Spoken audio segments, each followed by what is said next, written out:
உங்கள் தங்க நகை விற்று உடனடி பணம் பெற மேக்ஸ் கோல்ட் கால் 04445454545.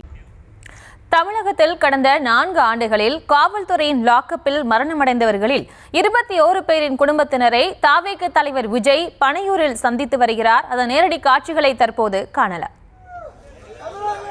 இது தொடர்பான மேலும் விவரங்களோடு இணைகிறார் எமது செய்தியாளர் ஜெரி. வணக்கம். மேலும் விவரம். வணக்கம்.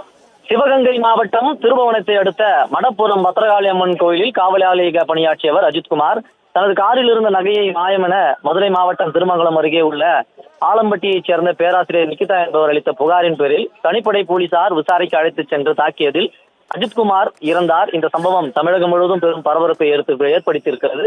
இந்த நிலையில் தமிழகத்தில் கடந்த 4 ஆண்டுகளில் காவல் நிலைய மரணங்களில் உயிரிழந்தவர்களின் குடும்பத்தினரை சந்திக்க தமிழக வெற்றி கழக தலைவர் விஜய் திட்டமிட்டு காவல் மரணம் அடைந்த குடும்பத்தினரை பனையூரில் உள்ள தமிழக வெற்றி கழக தலைமை அலுவலகத்திற்கு அழைத்து வரப்பட்டிருக்கிறார்.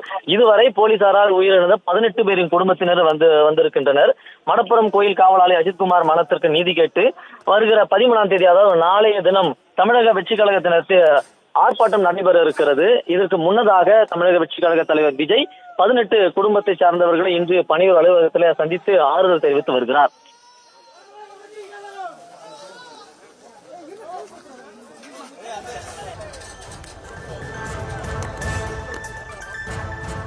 தாவேக தலைவர் விஜய் பனையூர் இல்லத்துல 21 பேரின் குடும்பங்களை சந்திக்கிறதா இருக்கு. தற்போது வரை எத்தனை குடும்பத்தை சேர்ந்தவர்கள் அங்கு வந்திருக்கிறார்கள்? தற்போதைய நிலவரம்.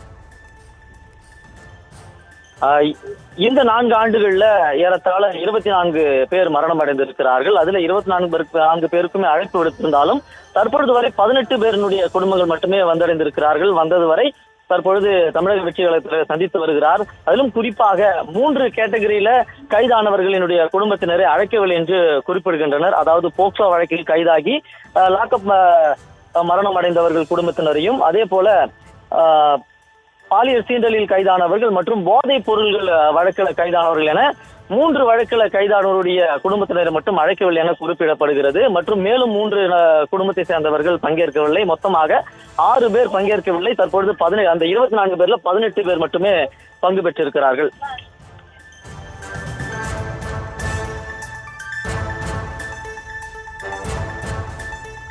விவரங்களுக்கு நன்றி ஜெரி. உங்கள் தங்க நகை விற்று உடனடி பணம் பெற மேக்ஸ் கோல்ட் கால் 04445454545.